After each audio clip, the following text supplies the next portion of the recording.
Hi, this is Erin from BlossyB. Welcome to my channel.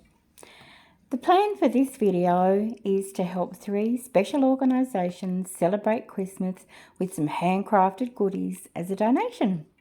And this is part of an international crafting collaboration organised by Tracy from Mini Scenes GB and the wonderful network of inspirational people I belong to, Crafty YouTubers United. Please be sure to check out all of the videos in this collaboration.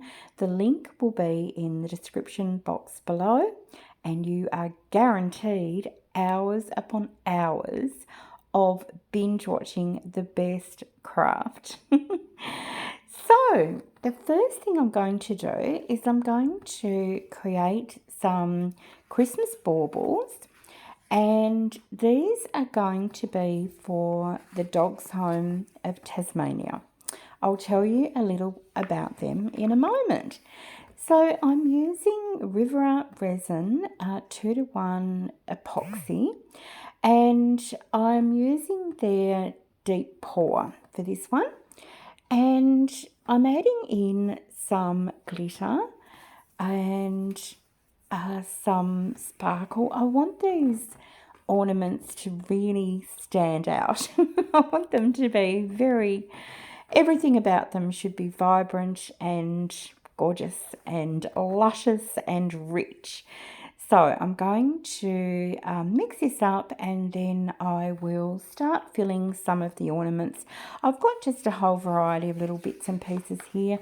I'm not quite sure at this stage which ones I'm going to want to use, and so I'm giving myself options. So I'll tell you about the Dogs Home of Tasmania. So, the Dogs Home of Tasmania has been around for more than 70 years, and they're dedicated to the care and welfare of the dogs in our state. They're a not-for-profit charity, and there are a lot of amazing dog-loving community members in Tasmania that support them.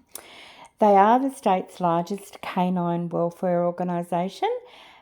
They reunite lost dogs with their families, they find new homes for unwanted dogs, and they provide care and medical treatment to all dogs in need. And they have a vision that every dog in Tasmania has a safe and caring home. So, interesting story. I had for several years been fostering dogs through another animal welfare organisation after my much beloved dog Oscar died, and I found fostering really easy.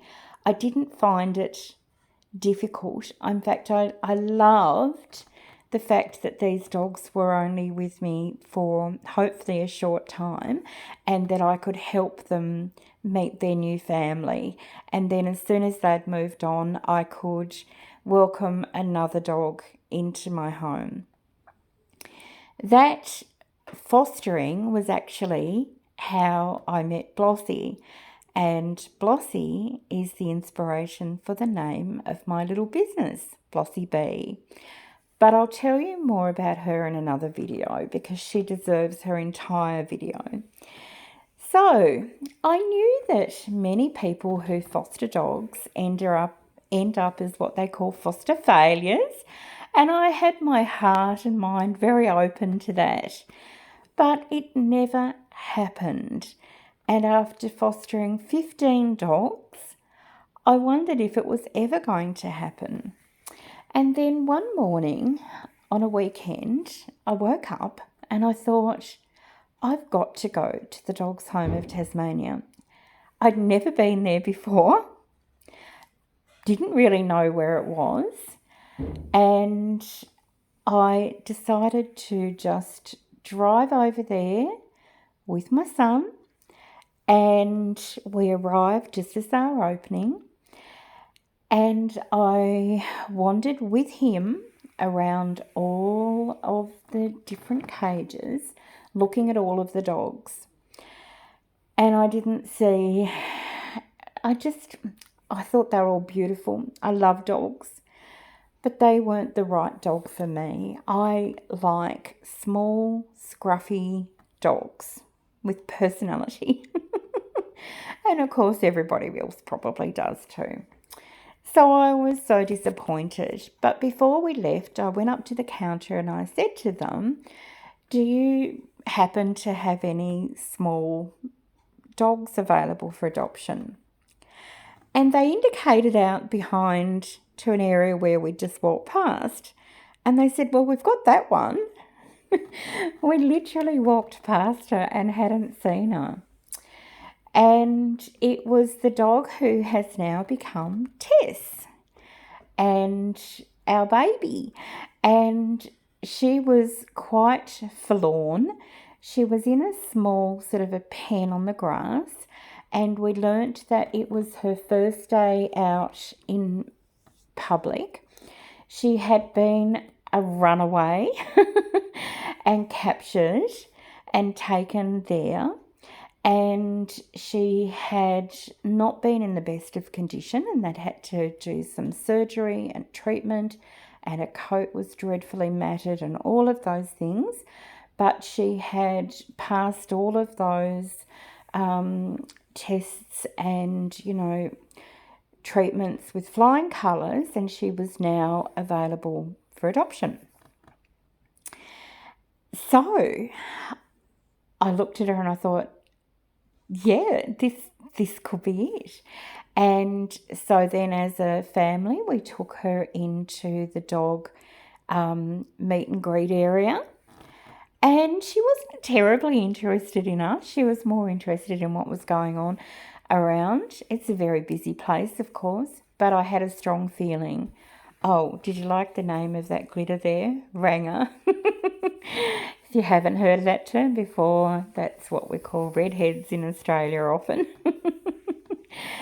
And I just had this really strong feeling about this dog that we could help her and that she could help us. I felt she could be the one.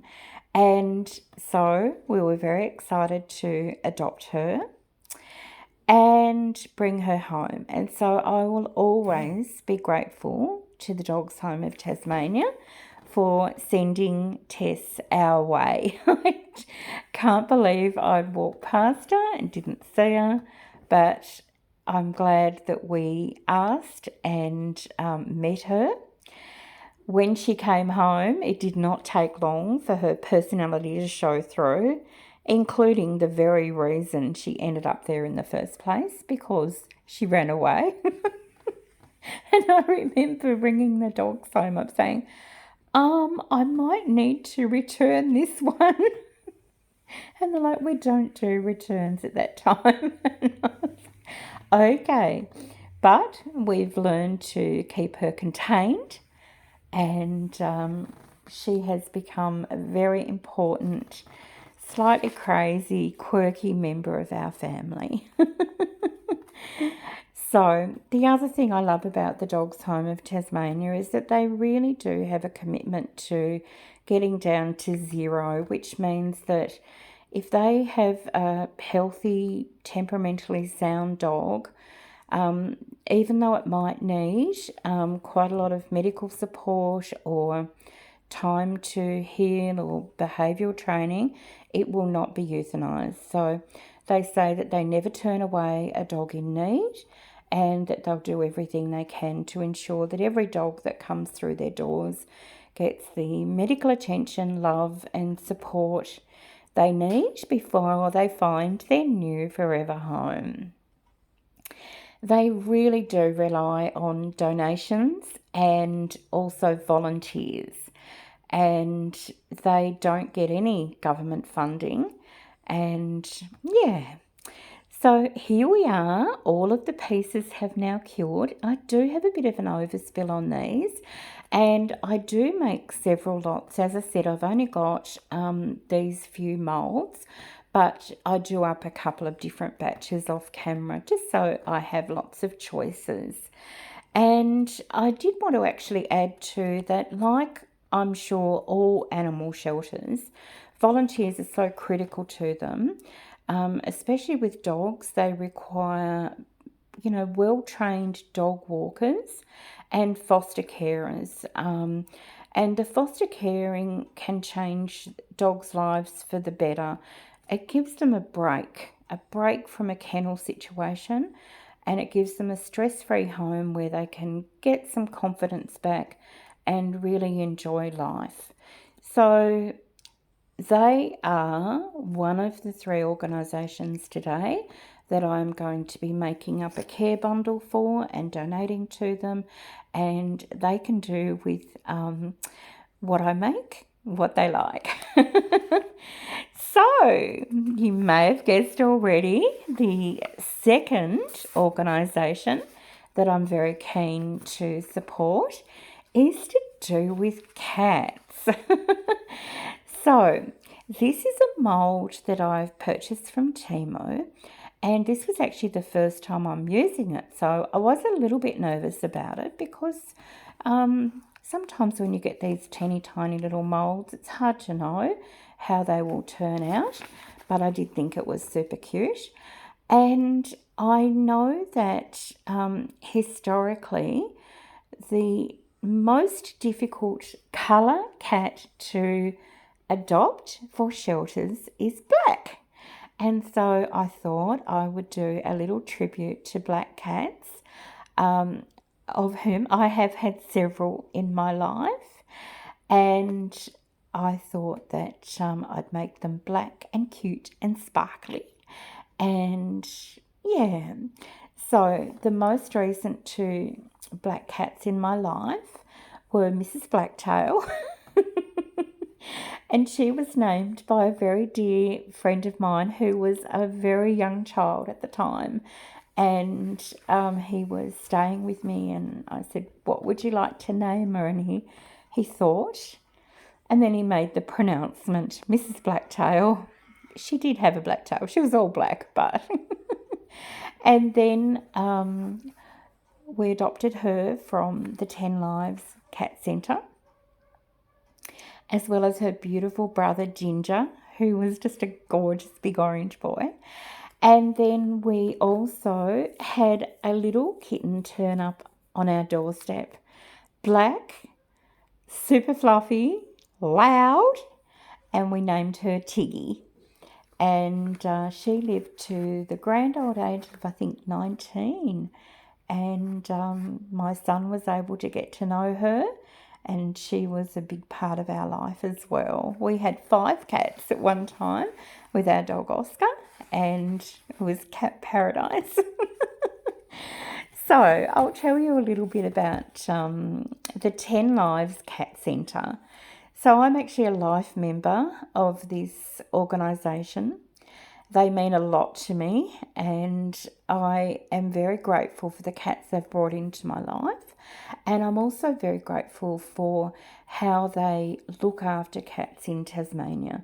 So they're the largest dedicated cat shelter in Tasmania.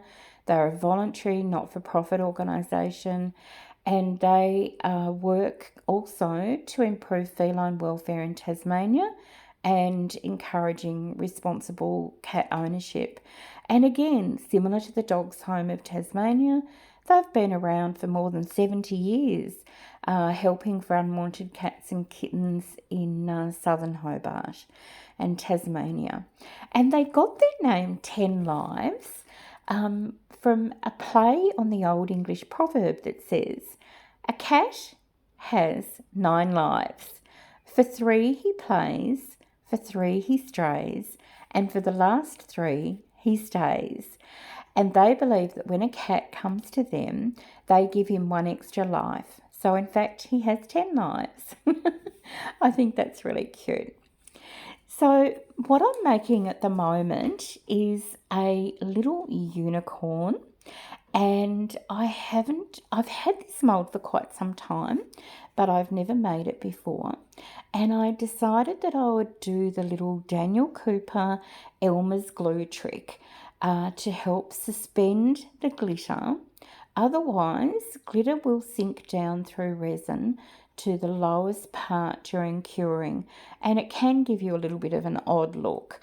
So as you saw, I put in literally just one tiny drop, and that is enough to help force a chemical reaction where the mixture becomes quite almost stringy and it stays together. And yeah, so I'm excited to see how that will turn out. Okay, now this one is part of a donation to the next group that I want to support, and their name is Gyra House, and they provide supported crisis accommodation for women and children in southern Tasmania. So they've been operating since the 1980s, and when a small group of local volunteers began providing shelter and support to women and children escaping domestic violence. And so today they continue this mission. They've got a dedicated and professional team of staff here that assist women and children experiencing homelessness. And through their fighting and lobbying, their accommodation services are funded by the Commonwealth and state government. However, my donation is specifically for the women and children who will be in Gyra House over the Christmas period. I had a lovely conversation with one of the beautiful staff members from there yesterday, and they, as they do every year, are putting together care packages. As you can imagine, a lot of these women leave in extremely stressful, urgent situations, and they often walk away with nothing but the clothes on their back. And they come into this supported accommodation, which has everything they need. They really are looked after. However, there are many of us in the community that like to donate to this organisation to provide those little extra niceties, the things that they wouldn't normally have, and things that might just make the day of a child or a woman in this situation a little bit brighter. And the other thing I really love about Gyra House is that while women and families are staying there, they are helped so much to connect to housing services. They get counselling, advocacy and support. They have an on-site family support worker. And they also do amazing things with the women and children in their care by providing opportunities for fun activities and things like child minding, so that the women can go to meetings or participate in groups knowing their children are in a safe and secure environment. So I'm very happy to be making these few little bits and pieces to bundle up to go to them. So what I've done, I've got this blue sheep mould. Again, it's another one from Temu, and it's, I think probably, maybe it's ice cube mould or a fondant mould. I'm not quite sure. This is the first time using it as well, and I'm just hoping that the detail at the bottom of the mould comes out well enough that I can actually highlight it and make some cute sheep. So yeah, I've also got a little axolotl key ring there that I'm not sure if it'll turn out or not, but I'm giving it a go. And I've got some Christmas moulds there for Christmas jewellery. So I'm just adding in the little bits and pieces of leftovers to that. Now I'm using the last of the resin to make some beautiful gold little charms. I had the idea that I would like to make some charms and keychains, and I thought that many of these women would be hopefully getting a new place to live with the support from Gyra House. And I thought they might like something pretty and new to put their keys on. So I'm going to make these super sparkly gold pieces, and then I'm going to add some extra little baubles and bit of bling. And I've got some animals here, so they're super cute. And then I've also got some insects. I want them to be able to choose whatever their nature goes towards. So when I make these ones up, as I said, I'm going to add some other little bits and pieces and some little keychain findings, and hopefully end up with some really pretty pieces that can be given to the women as they start their new life. And I'm just using some leftover in these little turtle ones too. These come out super pretty. So this resin is very low in bubbles, and it's odor free and very easy to work with. And they have two types. They have a fast cure resin and they have a deep pour resin. And it doesn't take long at all for these to cure. And we're coming in, actually we're in summer now in Australia, and the conditions are much better for curing resin.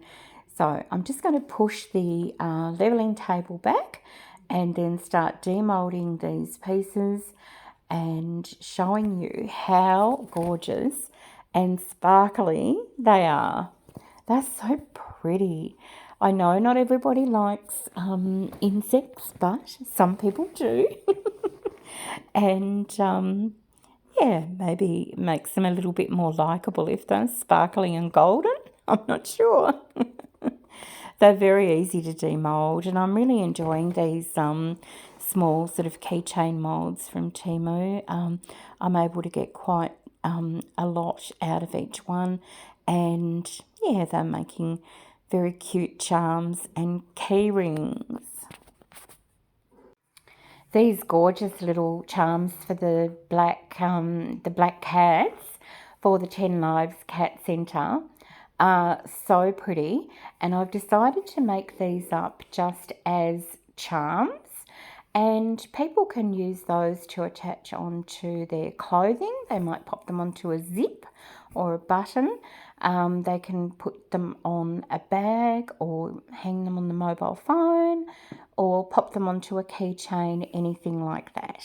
I've also got a few other goodies to send out with them as well. So they have an amazing centre that they've built just out of the Greater Hobart area, and you are always welcome to go out there and admire the cats.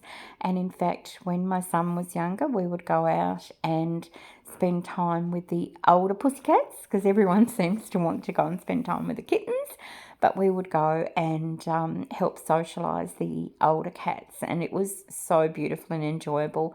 And they've got an amazing retail centre out there too, so I'm hoping that they can find a little spot to display these and maybe sell them and yeah, use those funds for donations for their amazing work. I'm getting quite a tray full here now. Now, I didn't film making all of the pieces. You'll just have to trust that I did them. But I will show you how I get the detail on the sheep, because that is something I've been keen to practice more with resin. I've seen other resin artists do it very successfully, and the lines on here are so fine. Otherwise I'd use one of my Posca art pens, but they're so tiny that the only option you really have is to use the paint method. So the unicorn wasn't quite ready to demold at the time, so I'm demolding him now. And as with all new molds, I do struggle a bit, but he came out gorgeous. He's so pretty.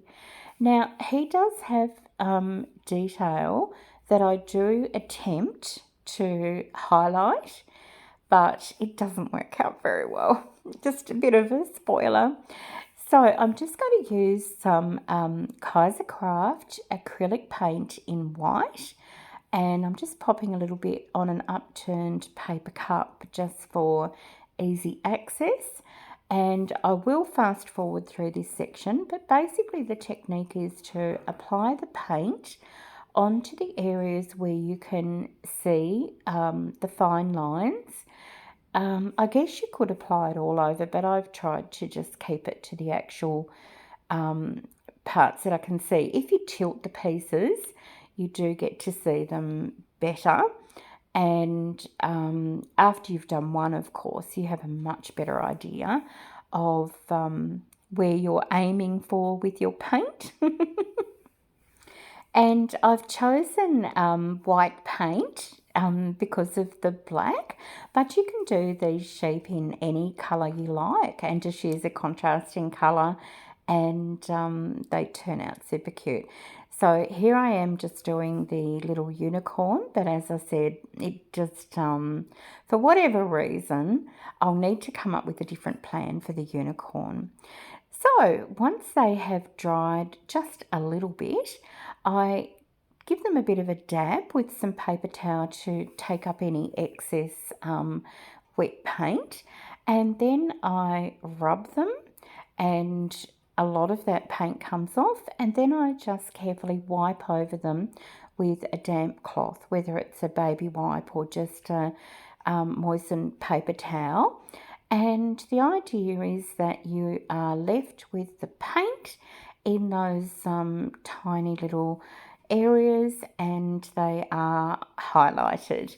And you'll notice, I will fast forward this section, but you will notice that some of them I go back and reapply a little bit if I wasn't happy with the coverage. But yeah, mostly they came out really well. And hopefully these will make some very cute little ornaments that will make someone smile. Who doesn't love a little woody sheep? Okay, after making those, it's time now to decorate the Christmas ornaments that I poured at the beginning. And I'm using my Cricut maker, and I've got a design here that I downloaded from Creative Fabrica. And after weeding, I transfer it onto transfer tape, and then just give some pressure to that, and then release that transfer tape.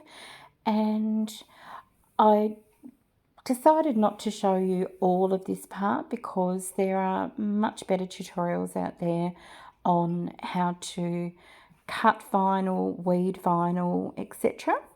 But this is just Anko brand. It's a iridescent vinyl from Kmart. And this ribbon, look, I just got the giggles when I saw it. It has a price sticker on it, $1 from Chicken Feed. Now, those of you who are in Tasmania will recognise Chicken Feed was like equivalent of $1 or a pound store, but they haven't been around for probably a decade or more. So my ribbon stash is still looking after me. It was a bargain then, and it's a bargain now. So I'm just finishing the pieces off by popping through this very pretty red ribbon and tying a knot. And we've got Dear Santa, just bring treats. That's like the biggest hint you've ever heard. So I'm sure most dog lovers will have something under the tree for their furry babies in the household. So I'm not too worried, but it's still a nice little reminder. Someone might want that there. And then I have another design which I'm using as an alternative and for the smaller pieces, and that is Merry Wolfmas. and I thought that worked out super cute as well. I'm looking forward to bundling all of these up and getting them out to these 3 organisations before Christmas, and hope, as I said at the beginning, just hope it brings a smile to someone's face and in turn helps each of the amazing organisations which I've chosen to support today. So I'll show you now just some video of the final items. So here are some of the little sheep, super cute with their little white curly coat. And then next we've got the gorgeous little cat charms, the black cats. Very sparkly, bit mysterious. I'm loving that. All sorts of different designs there. Hopefully they'll look super pretty on as an accessory. And then here are the keychains that I've made up.